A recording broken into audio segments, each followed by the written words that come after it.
More than 4.5 centuries ago, this place was a small sleepy village. And no one ever imagined that one day this place will serve as the capital of Mughal Empire.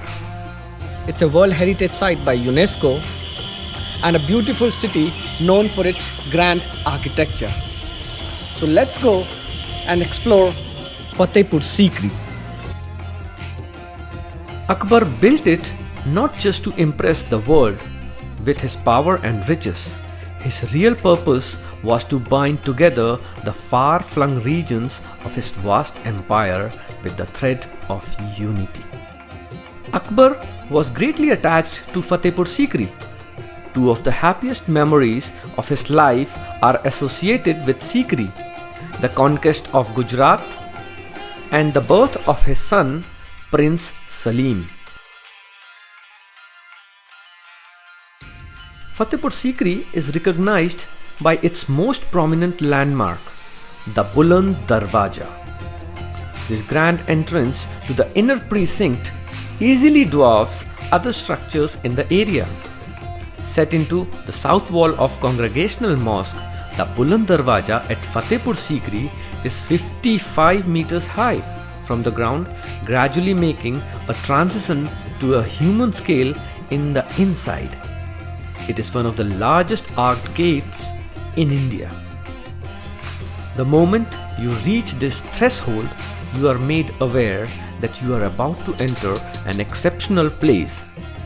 You become conscious of your responsibility to conduct yourself with corresponding dignity and grace.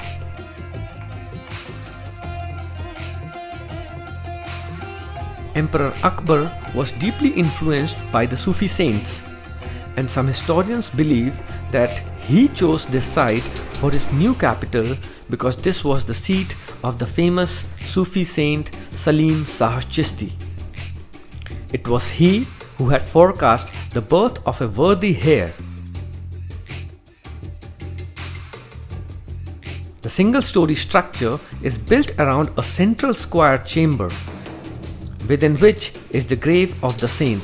Surrounding it is a covered passageway for circumambulation with carved jalis, stone-pierced screens all around with intricate geometric designs. Emperor Akbar respected all the religions. His ideas were all embracing and humanistic. He constructed the exquisitely beautiful Jama Masjid here in Fatehpur Sikri that eloquently testifies to his aesthetic taste. It is decorated with white marble inlay in geometric pattern. Although the beauty of the buildings here is breathtaking, they stir the soul and they evoke in one the feeling that this is merely an overjoy before some spiritual discourse. Palace of Jodhabai is the largest and the most important building in the royal palace, named after Akbar's Rajput wife Jodhabai. This spacious palace was assured of privacy and security by high walls and a 9-meter guarded gate to its east. The architecture is a blend of styles with Hindu columns and Muslim cupolas. Sunehra Makan, or the Golden House, it is said that the palace got its name due to the rich golden color it once used to show during the rule of Akbar. The mansion contains the fading remains of beautiful murals depicting scenes of wars, tournaments and elephant fights that were common forms of sport and entertainment during the Mughal rule. Anuptala, an ornamental pool with a central platform and 4 bridges leading up to it, one of its kind water tank built in front of Akbar's private quarters. The red sandstone structure has a beautiful platform and well-planned viewing and seating place around it. It is situated in front of the Khwabgah complex and was the most impressive tanks of its time. Turkish Sultana's house, as its location at the corner of the Anuptala source, was a pavilion for repose. Attached to the pool The geometrical pattern on the ceiling is reminiscent of Central Asian carvings in wood. This palace is beautifully designed with intricate work on the walls. The motifs like stars, swastika, and especially the elephant head symbols on the top of the columns are beautiful.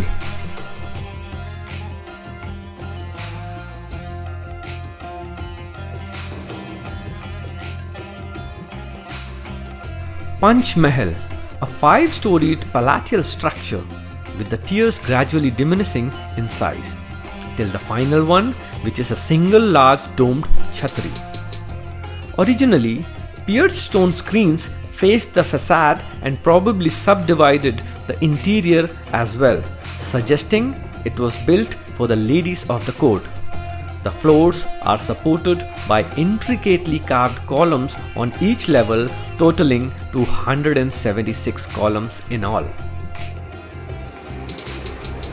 Diwan-e-Khas, or Hall of Private Audience, is a plain square building with 4 chhatris on the roof.